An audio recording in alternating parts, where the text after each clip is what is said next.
திருப்பூர் நீதிமன்றம் பிறப்பித்த பிடி வாரண்டை ரத்து செய்ய கோரி விஜயகாந்த் பிரேமலதா தரப்பில் உச்சநீதிமன்றத்தில் மேல்முறையீடு செய்யப்பட்டுள்ளது. இதுகுறித்த தகவல்களை நமது டெல்லி செய்தியாளர் நிரஞ்சனிடம் கேட்கலாம்.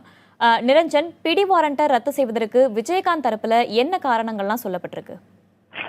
வணக்கம் வேதவல்லி. அதாவது நேற்றைய தினம் திருப்பூர் நீதிமன்றமானது பிரேமலதா, விஜயகாந்த் மற்றும் விஜயகாந்த் ஆகியோருக்கு தமிழக அரசின் சார்பாக தொடரப்பட்டிருந்த அவதூறு வழக்கிலிருந்து அவர்களுக்கான அந்த பிடிவாரண்ட், அதாவது முன்ஜாமீனற்ற பிடிவாரண்டை பிறப்பித்திருந்தார்கள்.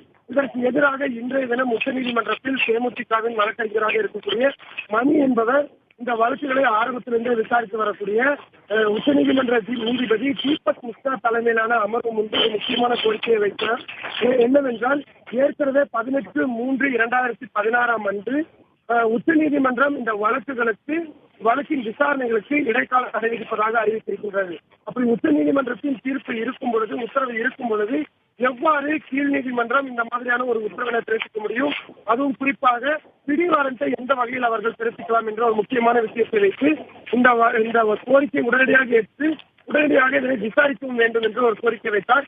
இதனை ஏற்றுக்கொண்ட நீதிபதி தீபக் மிஸ்ரா அவர்கள் நாளைய தினம் இந்த கோரிக்கையை நாங்கள் பரிசீலிப்பதாகவும் நாளைய தினம் இதனை விசாரணைக்கு எடுத்துக் கொள்வதாகவும் தெரிவித்திருக்கின்றார்கள்.